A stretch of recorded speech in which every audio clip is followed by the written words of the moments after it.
Good evening, ladies and gentlemen. Welcome to Public Comment with John Harrold. It's a pleasure to be here tonight.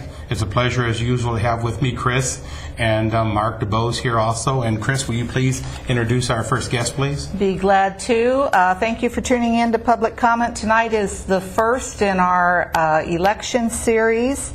We're very pleased to have with us tonight a gentleman whose supporters call him the Republican's Republican. That's right. Mr. Sonny Sardo, who is a candidate opposing Congressman David Dreyer in the June primary. So welcome, Mr. Sardo. Thank you very much. Happy to be here. Thank you. Well, why don't we start off with, why don't you give us a little bit of your background? Oh my gosh. You mean family, business? You know, again, what is a good reason for people in our area to vote for you? What in your background? Yeah, well, a short story. I'm from Boston originally. I've had my company in La Cañada for the last 31 years. Very involved in the Republican Party. Twice president of my CRA unit. A conservative. I am a conservative. Part of the platform in this campaign is to restore our party, to restore the Republican Party. Well, we are the party of Reagan. We are the party of Goldwater. Well, one thing also that you haven't mentioned, and I'll mention it since you haven't, because I think it's extremely important, is you're a veteran. I mean, here we are in the middle of a war. Here we are. Yesterday we had hearings before the Senate, and we had our Major General there. And you actually served in Vietnam, and you are a decorated veteran. You received both a Bronze Star. Yes. And you also had a Purple Heart. That's correct, yes. Now again, for people who aren't familiar with the military, that means that you were injured in combat, and then the Bronze Star means that you were a hero. I mean, my hat's off to you. One of the most important things, I think, is for us to recognize our veterans. And Chris and I have disagreed on many things, but one thing Chris is very big on also. Chris, I'm the Republican, Chris is the Democrat, and Mark is our anarchist. And Chris also is a very big supporter of our military, and particularly honoring veterans who, like yourself, who served with distinction. And I think that's very important now, because we have a lot of veterans that are coming back, and a number of them are injured, and a number of them are going to need things. And I think it's very important for us to have representatives who are going to make sure that our veterans get the treatment that they deserve. Well, I served 22 years on the Military and Veterans Advisory Commission in LA County, appointed by Mike Antonovich, my good friend.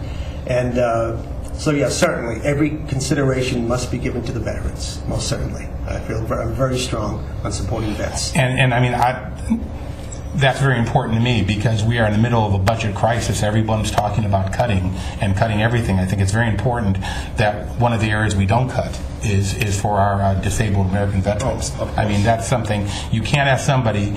President Bush yesterday presented the Medal of Honor to a Navy SEAL who was from the Southern California area, as a matter of fact. And this Navy SEAL had previously been awarded the Silver Star, and he got now the Medal of Honor. Yep. And so, I mean, it's very important for us to make sure that we take care of our veterans. And you're going to do that, right? Yes, in part also in this campaign, besides restoring our party, it has a lot to do with sovereignty. And again, the veterans and soldiers that are no longer with us fought and bled and died for that sovereignty. And I speak about different types of legislation that my opponent gets involved in that I think tamper with the sovereignty of this nation. For example? For example, let's talk about CAFTA. We talked about it 2 years ago, but I'll talk about it again, because it's a very real thing.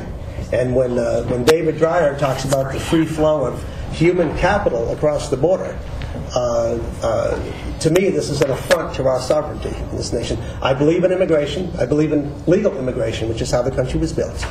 We should oppose at every turn illegal immigration into this country.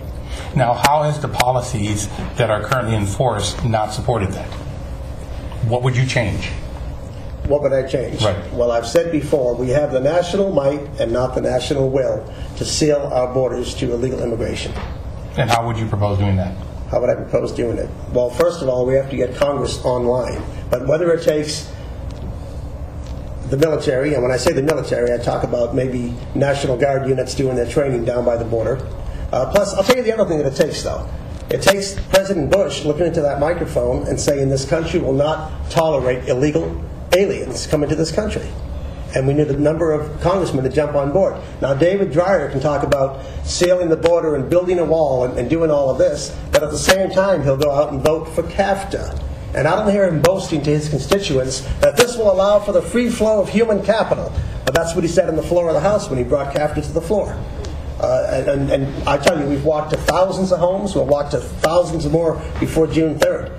You know, the average person, when you get to the doorstep, people aren't that familiar with CAFTA and with NAFTA. And exactly. Could you explain briefly what you're finding that people are not aware of? What parts of it don't they understand? Well, first of all, they are unaware of what exactly CAFTA is. And what these are what I call World Trade Agreements. David is the one who called himself a globalist, not me. But I think he's more interested in the global economy than the American economy.